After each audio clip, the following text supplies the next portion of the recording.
विदेश मंत्री एस जयशंकर ने अमेरिका दौरे पर बुधवार को साल 2021 में सैन फ्रांसिस्को में भारतीय वाणिज्य दूतावास पर हुए हमले का मुद्दा उठाया। जयशंकर ने हमले को गंभीर मसला बताया। विदेश मंत्री ने कहा कि इस घटना में शामिल लोगों को जवाबदेह ठहराया जाना चाहिए। विदेश मंत्री ने इस मसले को अमेरिकी राष्ट्रीय सुरक्षा एजेंसी के समक्ष उठाया और दोषियों पर कार्रवाई की मांग की। But I do want to say that the arson attack on our consulate in San Francisco is a very, very serious matter, and it is something which we expect accountability, and we would like to see that people who did it are held responsible.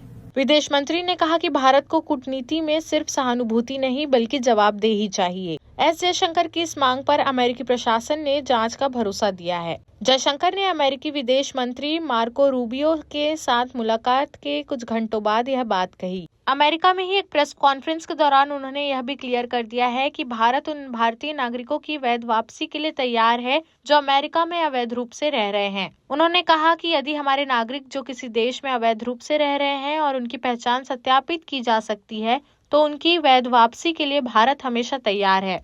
इसके अलावा जयशंकर ने कहा कि पिछले साल के बाद से पाकिस्तान के साथ व्यापार पर कोई बातचीत नहीं हुई है और न ही उनकी तरफ से कोई पहल की गई है। इससे पहले जयशंकर ने अमेरिकी विदेश मंत्री मार्को रूबियो से बातचीत में बांग्लादेश समेत कई मुद्दों पर चर्चा की है। मीडिया से बातचीत में उन्होंने कहा कि यह चर्चा सीमित थी और इसे सार्वजनिक करना उचित नहीं होगा। हालांकि उन्होंने बांग्लादेश में अल्पसंख्यकों के साथ बर्ताव जैसे मुद्दों पर चर्चा की संभावना को भी संकेतों में स्पष्ट किया।